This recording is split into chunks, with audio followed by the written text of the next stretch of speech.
In this video, I'm going to show you how I prepare marshmallow fondant to get it nice and easy to work with. Hi, it's Karolyn. Welcome back to my channel. I'm a professional cake decorator. I've been decorating cakes since 2002, and on this channel, I share my tips and tricks and ways that I make and decorate cakes to help you along your journey. So if you'd like to join me, hit the subscribe button and the bell so you can get notified whenever I release a new video. So I work with marshmallow fondant all the time, and I want to show you the process that I do to get it ready to work with it or cover a cake with it. This is my marshmallow fondant. I have a video on how I show you how I make this, and I will link that below. After you make the marshmallow fondant, I always wrap it up and put it in an airtight container and leave it at least overnight until I start working with it. Right now it's really hard, it's not pliable, and it'll probably fall apart if I try to cover a cake with it. So I'm going to show you the steps that I take to get it to look all nice and pretty and smooth. So let's get into the video. Oh, and before we get into the video, I just want to let you know that I designed my first free guide for you guys. It's a birthday cake design blueprint, and it will help you guys come up with, I keep saying you guys, it'll help you come up with ideas to design your birthday cakes, and I will link that below as well. So now let's get into the video. All right, so I'm about to cover a cake in fondant, and I realized that I wanted to film this and show you. So this is black marshmallow fondant that I made a couple days ago. I wrapped it in plastic and kept it in an airtight container. And now I want to use it. So you have to work with the fondant before you start to put it on the cake, because right now it's a mess. So what I did, I popped it in the microwave for about 30 seconds and then flipped it over and then popped it back in for another 15 seconds or so, just so it's pliable. Now, if you look at this fondant right now, I can't cover a cake in this. It's separating. It's just not smooth. So you have to be patient with the fondant, and you can't just say you're going to cover the cake with it. You have to work with it a little bit.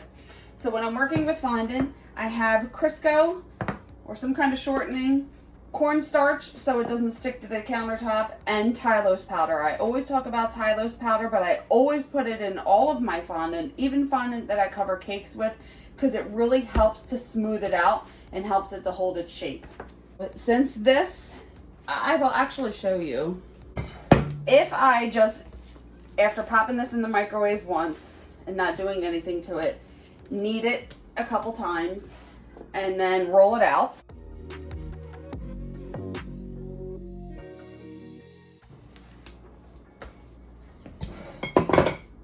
It looks okay right now, but there are little pock marks in here that will definitely be showing as I cover the cake with this. It is, I don't know how to explain it. It's not elephant skin, but look, it's falling apart so easily. It's not holding its shape.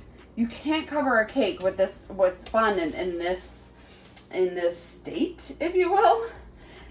So what I like to do, if this gets too cool, I'm gonna have to pop this back in the microwave for another 10 seconds or so to warm it up so it's more pliable. All right, and always working with clean hands. I just washed my hands right before I started this. So now getting a little bit of Crisco on the counter and just start kneading it together and start working with it. Now, I want to add a little bit of Tylose powder to this. This is about a pound of fondant. So I'm going to sprinkle some Tylose powder on here. That is probably, I always say it's about a half teaspoon. All right. And then fold this all up and start kneading it together. And now set this aside for 5 minutes or so and let the Tylose start working. It's really, it's already starting to smooth out. The fondant is already starting to look better. So just set this aside for a couple minutes, and then we will possibly pop it back in the microwave for 10 seconds and then start kneading it again. Just leave some cornstarch down on the counter while it rests. All right, it's been about 5 minutes. So I just want to knead this together again and see what it looks like. And now look at it. It's not breaking apart. It doesn't have those weird pock marks. It's holding its shape. It's going to cover a cake so much better now. You just have to be patient with it.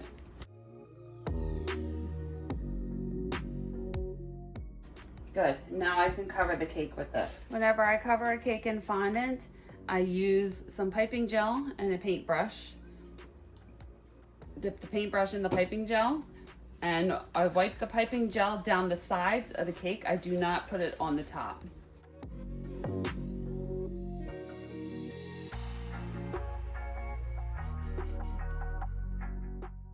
Making sure you get all the way to the bottom.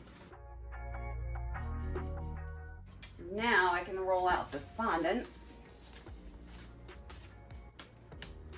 So I like to knead it. If it sits down like this for like 2 minutes, it could start to form a little bit of a skin on it. So what I like to do is just, if it's sitting down, just always knead it right before you roll it out. I have some cornstarch here to help prevent it sticking to the counter. I take a little bit of cornstarch and I tap it on the top so the rolling pin doesn't stick.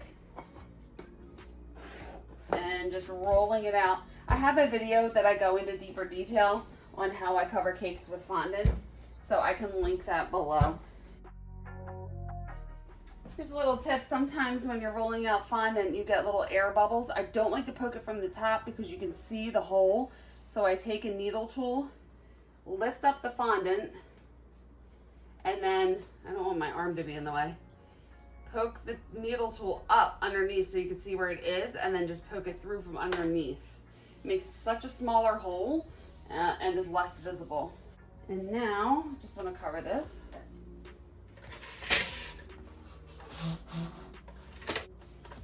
So now you can see the fondant is just so much smoother now that I added the Tylose and let it sit.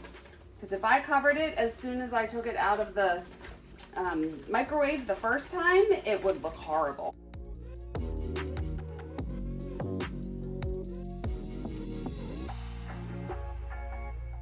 I'm taking the fondant smoother, pushing it against the side, and then pushing it all the way down to the cake board to kind of seal it down at the bottom. My weird way to get a straight edge on fondant, I like to bring my fingers together and pinch just at the end. What you don't want to do, you don't want to pinch it like this because you're going to put fingerprints all in the fondant. So it's all about pulling it together and lightly pinching it at the end. Or you can use fondant smoothers to push together. I've seen people take 2 fondant smoothers and move them together to do it that way. I just have never found that effective like this is.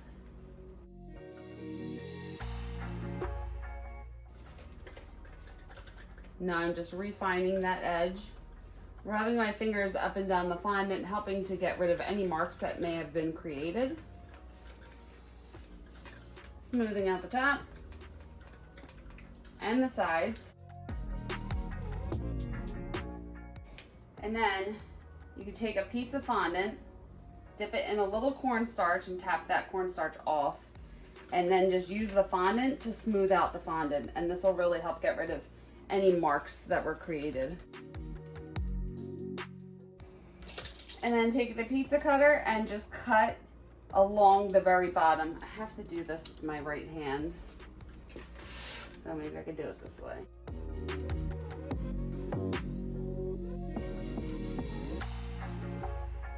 Now I'm going to store this back in the refrigerator until I'm ready to use it. But look at the difference in this fondant now. You know, from what I showed you in the beginning, it's so much smoother, it's stretching, it's not forming holes. You just have to add a little TLC to the fondant before you start working with it. Be patient and just don't throw it on top of your cake. So there you go. There is the process that I do when I prepare fondant to start working with it. I know it can be super frustrating when you're working with fondant and it's falling apart, it's not keeping its shape, but you have to just be patient and work with it, and you can get it to a perfect consistency where it's going to look smooth and pretty and beautiful. Now, if you have fondant that is too dry, if you possibly added too much powdered sugar when you're making your fondant, that's a whole other ball game. I usually end up tossing dry fondant because it's really difficult to work with. If it's like literally cracking and falling apart and you can't keep it together, just cut your losses and start another batch and start all over again. What else did I want to say? Oh, to store, after I make the marshmallow fondant, I keep it in a container like this, and it has a lid on it, right? So I wrap it in the plastic wrap and keep it sealed in an airtight container. I go through so much marshmallow fondant that it only lasts me a week, two weeks tops. But I mean, there's nothing perishable in there, so it can last for a while if you keep it wrapped up really well in an airtight container. You can keep it for a couple weeks. So yeah, and also my little fondant container, and has my cornstarch fingerprints all over it. But when I make colors that I can still use, I keep them in plastic bags, and then I put it in an airtight container. I always wrap the fondant in some kind of plastic before I put it in an airtight container, and it really keeps it from drying out. So I think that's it. I know this is a real specific incidence with fondant, and there are probably other questions that you may have. So if you want me to answer any other questions you have about working with marshmallow fondant, I really just work with marshmallow fondant. So if you have marshmallow fondant questions, just leave them below, and maybe I'll do another video, more in-depth video talking about how to work with marshmallow fondant. And you can follow me on social media. I am on Instagram and Facebook, and I have my website, and I will link everything below as well. And please watch these videos next, and hit the subscribe button and the bell if you haven't already. Please like this video if you liked it. It really helps out my channel. Share it with about everyone that has issues with their stinking marshmallow fondant. Thank you so much for watching. I appreciate you, and I will see you on the next one. Bye.